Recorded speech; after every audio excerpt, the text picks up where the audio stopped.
Hello everyone, welcome to back. DEৰ ফালৰ পৰা এখন ইম্পৰ্টেণ্ট নোটিছ আহিছে যিসকলে LPUPৰ এপ্লাই কৰিছিলে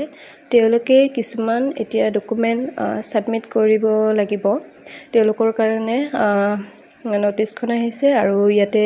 টাইম লিমিটেশনত ধৰি দিয়া আছে আপোনালোকে চাই লওক ভালদৰে কি ডকুমেন্টস দিব লাগিব মেট্ৰিকৰ পৰা হায়াৰ সেকেন্ডাৰী লৈকে আমি এবাৰ ভালদৰে পঢ়ি চাও আহকচোন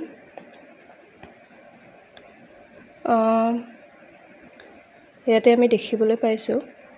ৰেজিষ্ট্ৰেচন নং HSLC আৰু ক্লাছ 12 ৰ examination as shown in the admit cardৰ মতে ৰেজিষ্ট্ৰেচন নম্বৰ লাগিব তাৰ পিছত এনৰোলমেন্ট নং লাগিব যিসকলে মানে বেটাৰমেন্ট দিছে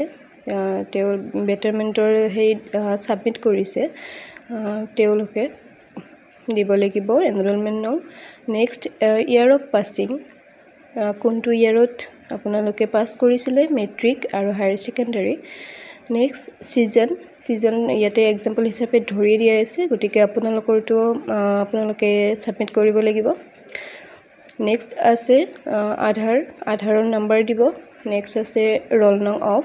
HSLC examination roll nong to দি দিব খুব সম্ভৱ এইখিনি ডকুমেন্টস আপোনালোকৰ পৰা বিচাৰিছে